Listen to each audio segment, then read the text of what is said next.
Hello, welcome back to Masterpieces of British Literature 1. My name is Dr. Stephen Long, or Mr. Dr. Long, and this is the video 15, part 2.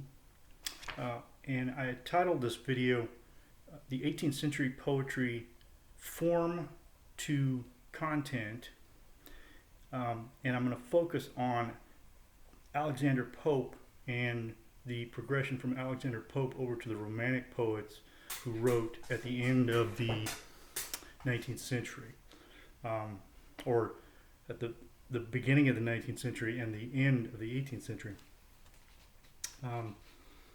Again, I want to remind you, make sure that you watch the instructional video 14, parts 1 and 2 on neoclassical order and confidence, and also do the following preliminary reading on John Dryden, the selections from John Dryden and Alexander Pope that are listed in the syllabus. In addition to that, for this video, make sure that you read William Cowper, spelled C-O-W-P-E-R. Read that introduction and the poetry selections that are listed in the syllabus. I've also uploaded a document copy of Samuel Taylor Coleridge's poem Frost at Midnight that I'm going to be using in this video. I'm going to remind you once again, if you haven't done so, go ahead and stop this video and download or print off the script for this video so you can follow along and see the text that I'm referring to as I discuss it. This video focuses on the theme of how the form of poetry subtly reinforces its content. Okay, either the argument or the narrative the speaker of the poem presents. Therefore, what I would like to do, what I'd like to try to do in this video are two things. One, offer a possible answer to the question, how does Alexander Pope successfully identify certain consistencies in human nature when recommending how poets should make the sounds of the words and lines match what those lines are communicating. Okay. I'd like to do a second thing, make a case for how the neoclassical confidence in the symmetry of nature and the confidence that rational humans can know, understand, and control nature gave way to a backlash against that confidence in enlightened human reason, thus establishing some of the conditions that would lead to a very powerful literary, artistic, and political movement later in the century and at the beginning of the 19th century that we now refer to as Romanticism. Okay, so part one, how does Pope successfully identify certain consistencies in human nature when recommending how poets should make the sounds of their words match the sense of the poem or the content of the poem or the content that the poem is communicating? You might recall that the Augustans, or persons in the neoclassical age, viewed nature as, I'm going to quote, the universal and permanent elements of human experience. That's from the Norton Anthology, Volume C, page 2195. One could interpret this definition in a narrow way as the common biological and cognitive tendencies humans share as a species throughout time. So the earliest Homo sapiens all shared these common characteristics, being human. I'd like to explore this narrow definition as a way of validating some of Alexander Pope's observations and claims about how we tend to respond to literary sounds and language, and how as Homo sapiens we tend to respond to sensory experience in general.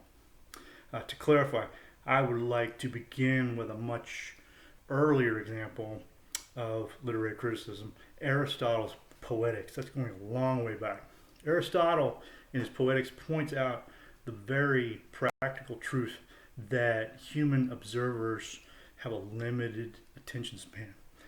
He advises not making your play production longer than a person can sit and pay attention to comfortably, right? Probably about 2 hours. This advice holds true even today, for the most part. It's usually dangerous to edit a film to be much longer than 2 hours, where viewers will begin to lose interest. There are some exceptions to this, of course. These kinds of smart, canny observations about human behavior probably really impressed 18th century Brits reading these newly translated Greek works. It must have come as an interesting surprise that the Greeks had arrived at very similar conclusions that they would. Okay. In the Poetics, Aristotle offers some prescriptions or suggestions for what to do and not to do when writing a tragedy, a play with a tragic ending, right? Much like what Pope does in the poem An Essay on Criticism, when he writes about lines of poetry and what to do and what to avoid when choosing words for a poem, or sound combination of sounds in your words for a poem. Alexander Pope contends, for example, that poetry should not be confused with music as something only and merely to be listened to. And this is a quotation from his essay on criticism. In the bright muse, through thousand charms conspire. Her voice is all these tuneful fools admire. Lines 339 through 340. For these fools, continues Pope, quote, equal syllables alone require. Though oft the ear the open vowels tire, while expletives their feeble aid do gine, pronounced gine, and 10 low words oft creep in one dull line. Lines 344 to 347. If we think of an iambic pentameter line, 5 iambic feet as a linked chain of containers, which we can fill with words and syllables, to dum, to dum, to dum, to dum, to dum, right? To dum, to dum, to dum, to dum, to dum. We could, Pope is telling us, fill those containers with any words we want, right? As long as we obey the rules of the foot containers.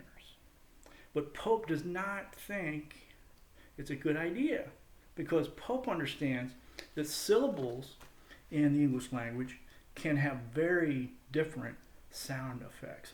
A syllable, I'm going to define as a sound. A syllable is a sound used in English, in an English word, with one vowel, or one vowel sound.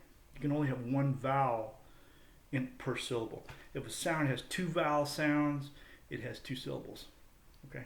An open syllable is a syllable with a vowel on either side of the consonant. The word the is an open syllable. When Pope writes, their feeble aid do gine, their feeble aid do gine, pronounced gine, in lines 346, the syllables air on the end of their, fee, F-E-E, aid, and do would all be considered open syllables by most linguists. Pope uses these open syllables in this line to cleverly illustrate that bad poets add expletives to these kinds of open syllables or filler words to make the lines metrical, make the line's metrical rhythm complete, right? If you think about, a really good example of this is bad rock song lyrics, right? If a line of rock song ends with the sound erd, the lazy rock lyricist might add a cliche line in the next verse, like, or so I have heard, so I have heard. The parody rock group Spinal Tap, I think, really hilariously makes fun of this tendency by adding that they have a song with the added filler line, or so I have read. I think they include, so I have heard at another point in the song, and then later in the song, they include the sort of filler line, or so I have read, to complete the rhyme. Pope knows that is human physiology that makes it easier for us to both say and to listen to poetic meter dominated by open rather than closed syllables. We can hear it faster and we can say it faster when the line is dominated by open syllables. A closed syllable, by contrast, includes one vowel sound and a consonant sound on either side of the vowel sound. Okay. So in line 346, Pope also cleverly mixes in closed syllables. For example, the words while is a closed syllable. The sound tivs, as in the word expletives, is a closed syllable. It has consonant sounds on either side of the vowel sound.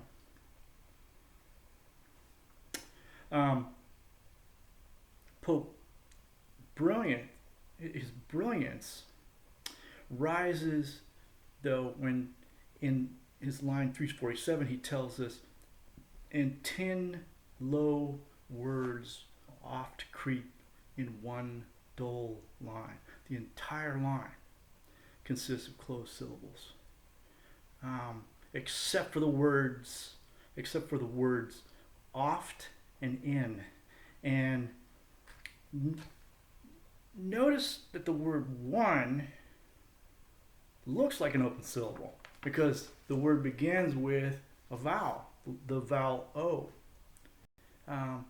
But it only looks like an open syllable. It's actually a closed syllable pronounced one with a W and an N surrounding a U. Notice too that a syllable can only have one vowel, but it can have more than one consonant on either side of that vowel. And the more consonant sounds a poet stacks together on either side of the vowel sound, the harder it is to say, and the slower we have to say it. Okay. If you don't believe me, try repeating the world's hardest tongue twister, and you'll understand what I mean. The sixth sheep's sick. Those are all real words, but it's really, really hard to say because there are so many stacked consonants in each one of those syllables. Line 347 has two closed syllable words with stacked consonants on one side. Even Pope's open syllable oft has stacked consonants on its closed side, making even that open syllable very difficult to say, or we have to say it more slowly. Therefore, Pope very cleverly tells us and shows us simultaneously what he's trying to communicate, right? He crowds his line with closed syllables also when he makes fun of poets who unnecessarily end a song in a poem with an Alexandrine line, right? One with 6 feet rather than 5 feet, iambic feet. But when he describes why, he makes his description of a line 7 iambic feet, right? To overstate that observation, he has a line in this poem that normally has 5 poetic feet. He makes it 7. That, like a wounded snake, drags its slow length along. Line 357. But as if to show off thoroughly, when Pope tells us true ease in writing comes from art, not chance, right? True ease in writing comes from art, not chance. He still dominates the line with closed syllables, but the line itself still trips nicely off the tongue in a very easy way. It's as if he's showing us, if you choose the right kind of language, you can even make some of your closed syllables very easy to say. Pope reaches his more central point that, quote, "'Tis not enough, no harshness gives offense, the sound must seem an echo of the sense." It's a very crucial and central claim and observation that Pope is making, right? He presents, after making this central claim, this brilliant catalog of ingenious examples of what he's talking about. How sound can reinforce the sense of what's going on in the line. Notice, for example, how Pope juxtaposes examples of wind sounds and water sounds in the consecutive lines 366 and 367. I'm going to read those. Soft is the strain when zephyr gently blows, and the smooth stream in smoother numbers flow. I'll read that one more time. Soft, soft is the strain when zephyr gently blows, and the smooth stream in smoother numbers flow. What's truly clever is that Pope uses words that look visually similar for these two lines. Okay, both are employing letters that have liquid consonant sounds. They're made by the flow of air over parts of the inside of our mouths, our lips, our teeth. S, sounds. But the liquid consonants in line 366 are almost all unvoiced consonant sounds. When we add no sound to our throats, and the sound is produced only by the friction of a stream of air, like the wind, right? By contrast, in line 367, Pope uses almost all voiced liquid consonants, for which we add the sound made in our throats.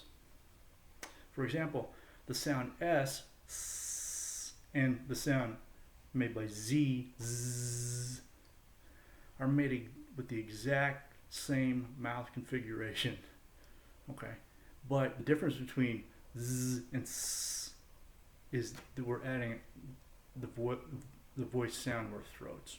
S, and you can do this, but you can test this yourself. Touch your throat and say the sounds S, and then Z, S, Z. If you pay attention to your mouth, you'll notice you're not doing anything different with your mouth. The only thing that changes is that you're adding vocal vibrations with your throat to one. Okay. The voiced liquid consonants in lines 367 sound like water. And the unvoiced ones, of course, since we're only using air to make them, sound like air, right? Likewise, Pope dominates lines 368 and 369, a rhyming couplet with plosive sounds, what are called plosive consonants. Consonants we produce by holding air back in our mouths and then releasing it quickly. But when loud surges lash the sounding shore, the hoarse, rough verse should like the torrent roar. Right? And he does so to generate a series of percussive bursts. The hoarse, rough verse should like the torrent roar. Bursts of energy, like a violent series of waves bashing at regular intervals against the shore, right? The image of a hero throwing heavy objects should use language that moves slowly, right? If the hero is lifting a heavy object and throwing it. When Ajax strives some rock's vast weight to throw, the line too labors and the words move slow, right? Lines 370 through 371, stacked consonants at the end of those words makes us slow down. Conversely, when you want the hero traveling swiftly along, you dominate the line with open syllables. Not so when swift Camellia scours the plain, flies o'er the unbending corn, and skims along the main. Okay. Line 373 there is particularly interesting. We should make note that in that second line there are 13 syllables. In a poem that usually regularly has 10 syllables per line in his iambic heroic couplet verse. This one has 13 syllables in it. We should also note that when Camellia flies o'er the unbending corn, she does so much quicker and at a much easier pace than Ajax throwing his rock. And he makes that very, very clear. in the juxtaposition of those two situations. To summarize, Pope's poem and his poetics tie together quite a few of our common human experiences, right? The oral experiences of wind and water, and the visceral experiences of bearing weight, of heavy objects. But more importantly, shows that our common experiences of uttering and listening to our English language also connect by analogy to those common human experiences. This connection is what Pope means by, I think, by nature methodized, right? Part two. I'm moving on to the shift from this neoclassical age over to what would eventually become the romantic, what we call the romantic period of literature and art. Why didn't the neoclassical tendency towards humans eventually figuring it all out continue all the way through 1700s, clear to the 1800s? Another way to ask this question is what is one possible reason to explain how the neoclassical confidence in the symmetry of nature, in human rationality, and the human mastery over nature, why did that give way to a backlash against this confidence, right? This backlash did happen. It certainly did. And established some of the conditions that would lead to this very powerful literary movement, artistic movement. We call it Romanticism. There's an extremely important transitional, a set of transitional events that happened in the 1700s, and they are extensions of the science developed by Locke and Newton. And these events involve the technologizing and commercializing and industrializing of these mathematical and scientific forms of reasoning. Okay, a couple of very important specific events happen along these lines. Number one, in the early 1760s, Matthew Boulton, who lived between 1728 and 1809, establishes the most, quote, most impressive factory of the age, okay, to mass produce pens and buckles, okay. And this is in your Norton Anthology, Volume C, page 2187. Just 15 years later, after Matthew Boulton produces this factory for mass production, James Watt famously invents the steam engine. And thereafter, the coal-powered steam engines could be built to scale for any kind of factory situation. You could just make bigger and bigger ones to provide energy and kinetic movement, motion, and energy for any scale of factory you wanted. The coal mining industry explodes because these steam engines that are powering these factories require coal 24 hours a day to operate, right? City populations explode as rural workers in the countryside flock to these newly built factories for jobs. The poor come into the cities. Steam engine trains, railways are soon following, and England becomes industrialized as the 18th century proceeds towards the 1800s. When London and these other industrial cities grow to these massive proportions, they become dark, dirty, sewage infested, masses of teeming poor people, right? When the spread of these coal-powered factories, they foul the air with black smog, pollute the rivers. When these intelligent, sensitive people like William Blake, who lived in London in the second half of the 1700s, he took notice of the droves of small children, the armies of small children used as labor in these factories.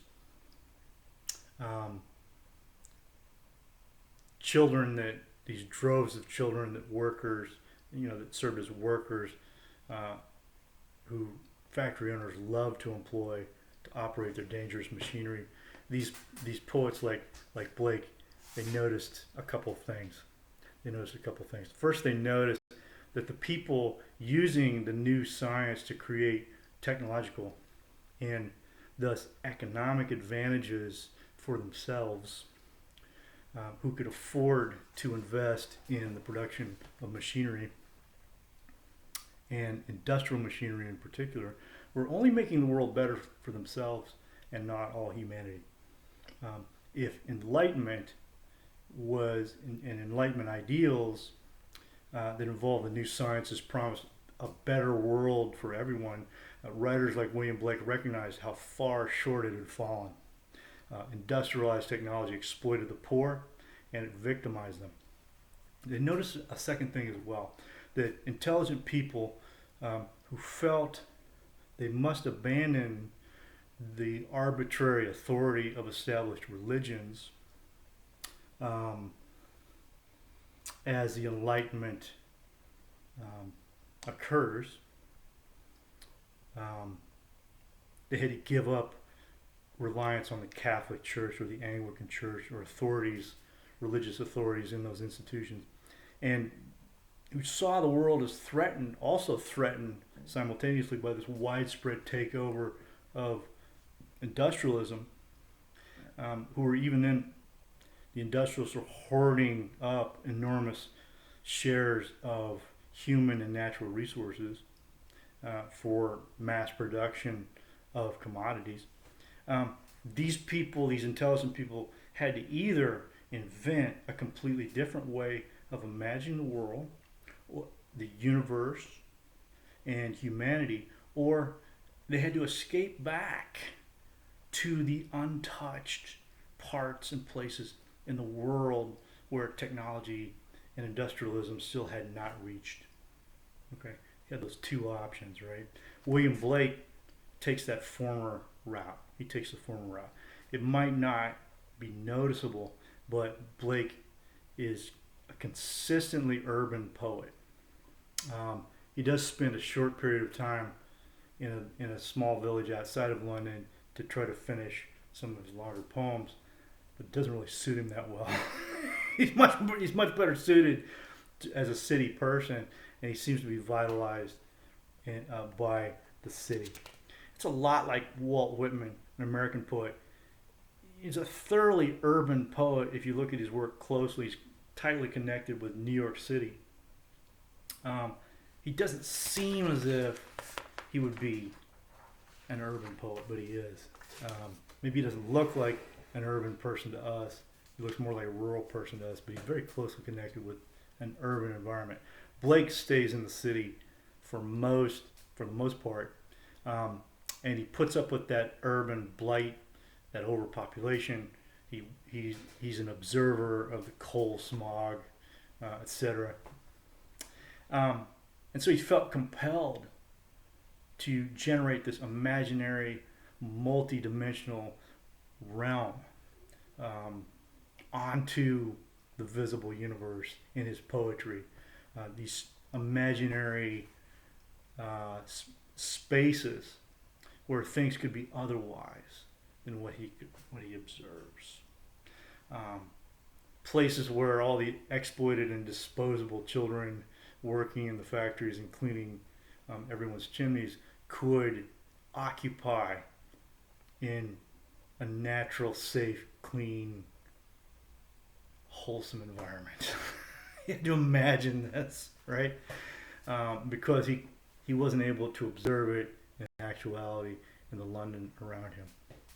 There are two poets that took the latter route, poets who escape to the wild places or the natural places outside the reach of industrialism in England. Two of these poets, one of them is really not included in this course, in the scope of this course, is Samuel Taylor Coleridge, and the other one is William Cowper, Cowper, who is included in your Norton Anthology at the very end. Both these poets center their attention and their poetic observations on the wild countryside, or in the case of Coleridge and his collaborator William Wordsworth, you might recognize that name. They focus on the much wilder landscapes of England's Lake District, which is sort of like the backwoods of England, the roughest landscape in England, the most mountainous and unsettled landscape in England or geography, clear outside the reach of cities. In the early neoclassical period, people built symmetrical homes, right, and buildings, and they surrounded these symmetrical neoclassical buildings with gardens. They had plants in them, but there were gardens that were made to look intentionally as artificial as possible, right? There was an imposition of geometrical shapes that don't appear naturally in nature. When I hear about Alexander Pope tending to his 4-acre garden, I can't help but imagine it's that he's laid it out in perfect squares, right? Perfectly symmetrical squares all laid out together. As England became increasingly industrialized and urbanized, a preference for natural wildness, nature is untouched by human intervention, became increasingly in vogue. The Greek thinker Longinus, a long time ago, wrote a treatise called On the Sublime and the Beautiful. And this text came into much greater popularity towards the end of the 18th century. Longinus saw both the sublime and the beautiful as really intense sources of pleasure, right? But he identified the beautiful as relying on a small enough form that the whole object, the whole beautiful object, in order to be beautiful and in order for us to appreciate its delicate features and its symmetrical features, we had to look at it and observe it all at once in its entire form. And that requires a certain degree of smallness, right? Our ability to take in the whole thing all at once, right? The sublime, by contrast, includes at least a tinge. The idea of the sublime is something he identified as an experience of feeling overwhelmed. Feeling overwhelmed by something much larger or more powerful than ourselves. The sublime usually includes at least a tinge of genuine fear. We feel just a little bit of fear in the experience that we're having, right? Situations that inspire feelings of the sublime extend beyond rational explanation. They are experiences or phenomena we encounter that are beyond the reach of our imaginations, that sit beyond the reach of our understanding, right? And in these feelings of the sublime, in these situations that inspire feelings of the sublime, we feel awe and we also feel humbled, right? I want to look at the first 10 lines of Samuel Taylor Coleridge's Frost at Midnight. And I put this text up on your Blackboard page so that you could look at it, you could download it and look at it. It's not included in your Norton Anthology. First 10 lines of Frost at Midnight. The frost performs its secret ministry. Unhelped by any wind, the owlet's cry came loud, and hark, again, loud as before. The inmates of my cottage, all at rest, have left me to that solitude which suits abstruser musings, save that at my side my cradled infant slumbers peacefully. 'Tis calm indeed, so calm that it disturbs and vexes meditation with its strange and extreme silentness. Okay. The speaker does not make confident declarations about what frost, quote unquote, is. He doesn't try to explain it scientifically or dismiss it. as a phenomenon too boring for human concern or intelligence. Instead, Coleridge personifies it. He makes it into a human-like character. He makes the frost something human-like with some ministry to perform, right? And he makes the frost a mysterious human presence. The frost's ministry is secret. It remains concealed beyond the reach of mere human understanding, right? The scene is quiet. He describes it as quiet. The speaker, usually the speaker here is equated with Coleridge himself, watches over his infant son in a rural cottage. It's quiet. They are alone in this cottage, and the solitude generates a silence against which the speaker hears his abstruser musings speak loudly. In a quiet situation, we are allowed to hear our own thoughts more loudly. Right? It's calm, but it's so calm that the silence itself seems noisy. The silence itself becomes noisy. Have you ever been someplace that was so quiet that the quietness itself was distracting? Okay, this happens to me every night. It's why I can't sleep without the white noise of a fan going. I have to have the white noise of a fan, because if I didn't have that white noise, the silence would be too distracting. And that's the situation that this speaker is in. Coleridge's metrical patterning in this poem, in Frost at Midnight, mirrors his subject matter and theme. He doesn't enclose or encase, maybe encase is a better word, his subject matter inside these regular metrical feet. Rather, he breaks his lines up, mostly according to a somewhat consistent number of stressed syllables per line. Most of the lines include 4 stressed syllables, but even this pattern is consistently inconsistent. I call it consistently inconsistent. He may include 5 or 6 stressed syllables in a line, but most of the time there's 4. It's not absolutely regular. Coleridge's metrical form, in other words, suggests pretty strongly, I think, that he refuses to allow what he's saying to be chopped up and confined to any kind of pre-existing pattern, right? Instead, he allows the lines and the thoughts expressed in the lines to feel spontaneous.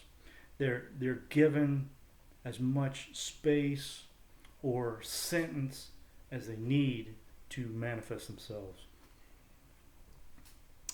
The works of Samuel Taylor Coleridge are not supposed to be included in this class. You're supposed to wait till the next class to start up with the Romantics. William Cooper's work is included in this class. William Cooper is one of the last writers included in your Norton anthology, in the anthology that you're reading. And I'm making you read Coleridge to emphasize just how arbitrary these sort of scholarly designations can be between different literary periods. I'd like us to observe, for example, how similar in tone and style the first 8 lines of Cooper, the Norton selection of Cooper's poem, The Task. This is in volume C, page 3072. I'm going to read the first 8 lines of Cooper's poem. Thou knowest my praise of nature most sincere, and that my raptures are not conjured up to serve occasions of poetic pomp, but genuine, and art partner of them all.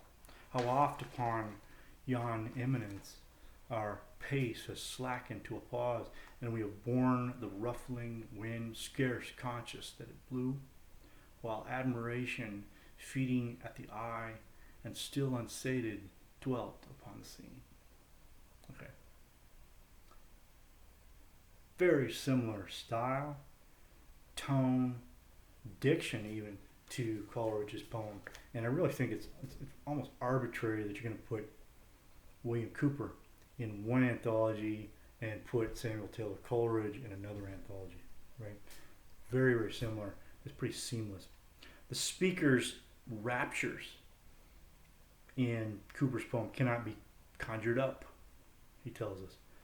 What could be conjured up in some of the earlier decades of the 18th century were symmetrical decorative gardens. People could conjure up steam engines, coal-powered weaving looms. They could conjure up locomotive train engines, right? These are human creations. By disclaiming this act of conjuring raptures, right, Cooper's speaker implies a powerful preference for phenomena that can inspire rapture, and by extension, he prefers a human sensibility that can allow itself to feel this kind of emotional response, right? A word we could very accurately tie closely with this romantic sensibility, or the romantic poets, is the word feeling. I think we usually and correctly separate thinking and feeling. We distinguish the two. And for most of human history, humans have valued intelligence, the ability to think well, over emotion, right? Our emotion, our involuntary reactions to events, right? But towards the end of the 18th century, the ability or the willingness to feel became much more valuable as a human trait. It came into vogue as something that was desirable, to feel something, right? Crying and displaying uncontrolled emotions were considered signs of authenticity, right? Honesty. So what Cooper does, as Coleridge and Wordsworth will continue to do, right, in their combined collection of poems, the Lyrical Ballads, that was published in 1798, is place his readers in the middle of scenes, landscape scenes, immerse them in these sensory details. He continues at line 9 in this poem. Thence, with what pleasure have we just discerned the distant plough, slow moving, and beside his laboring team that swerved not from the track, the sturdy swain diminished to a boy. Here, Ouse, and Ouse is the river that they're walking beside. Here, Ouse, slow, winding through a level plain of spacious meads with cattle sprinkled o'er, conducts the eye along his sinuous course, delighted. There, fast rooted in their bank, stand, never overlooked, our favorite elms that screen the herdsman's solitary hut, while far beyond and overthwart the stream that, as with molten glass, inlays the veil, the sloping land recedes into the clouds, displaying on its very side the grace of hedgerow beauties, numberless, square tower, tall spire, from which the sound of cheerful bells just undulates upon the listening ear. Groves, heaths, and smoking villages remote. Lines 61 through 75. What the speaker describes is nothing the speaker can take credit for.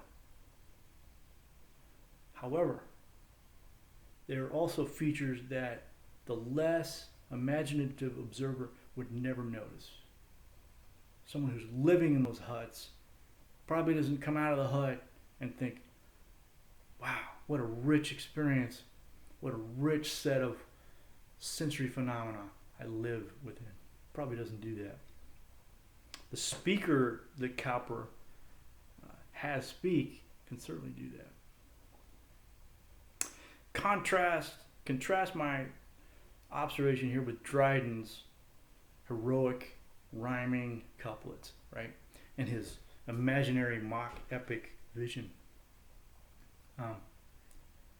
Dryden can take credit for all of that because it's all entirely his artificial creation. It's something he's generated through his own imagination. He can take credit for all of it. As the poet, he has made all of that, right? Cooper has not made any of this. He's encountering it, right? He has to find it. Cooper's and Coleridge's treatment and reflection of these natural scenes require active participation. They do require active participation in the experience. They require an active intelligence because it requires imagination, it requires intelligence to generate an active interest in cows, in pastures, in hills, in trees, right?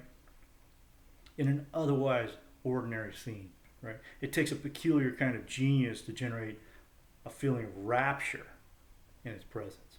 Now, Cooper punctuates the end of this description of this landscape with a statement of aesthetic judgment. Okay, it's an answer to the question, what must a landscape scene be like to inspire the highest admiration? It's an answer to that question. Cooper answers that the scenes must be beautiful, which daily viewed please daily. That needs to be repeated. Scenes must be beautiful, which daily viewed please daily, and whose novelty survives long knowledge and the scrutiny of years. And he says, praise justly due to those that I describe. Praise justly due to those that I describe. He has chosen, he believes correctly, scenes that inspire an almost permanent sense of rapture, right? I hope this video has been helpful. If you have any questions or suggestions, please email me at slong2@central.uh.edu. My email address. Thank you for watching this video, and please have a happy and healthy day. Thank you very much.